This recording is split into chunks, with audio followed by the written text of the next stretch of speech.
This vulnerability seems to be as a result of user error, not necessarily an attack. How do you look at that in the context of overall vulnerabilities when it comes to the threat landscape today?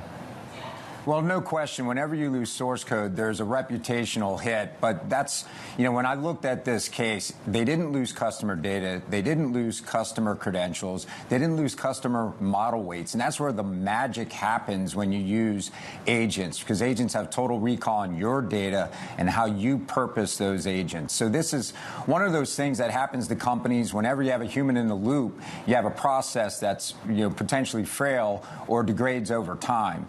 So they're going to have to manage through the reputational hit on this. But at the same time frame, I'm a cybersecurity expert, and I look at this, whenever you lose source code, there will be folks that scour that looking at ways to, how does this software work, and how do we take advantage of it, maybe in this case with prompt injection. So all you're really going to get out of this, Tim, is probably a faster release cycle, because now you have millions of people looking at your code that you never intended to have them look at it.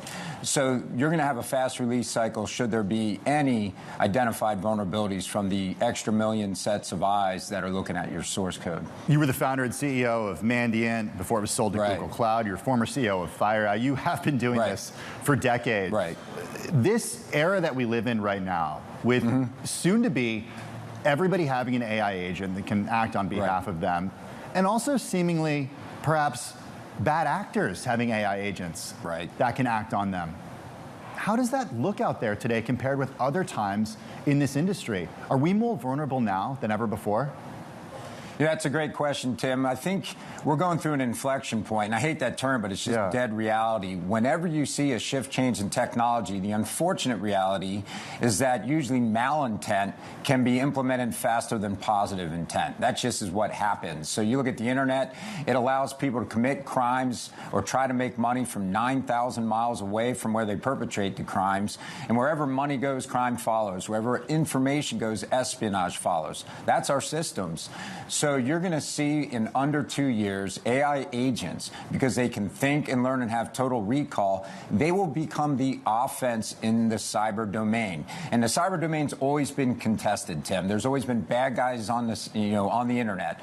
But now these bad guys or the espionage actors are going to be able to use agents to work at compute speed. So the change we're going to live in the cyber domain is that you're going to see the speed of attack go way up. So vulnerability discovery will be condensed down to seconds rather than days or minutes. And you're going to see over time defense have to be autonomous. It can't have humans in the loop. So we're going to go through that inflection point over the next 2 years.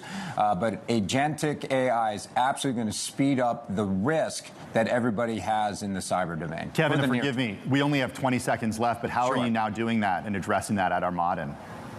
Well, we are addressing it. What you're going to see is Armadin is going to be all offense all the time.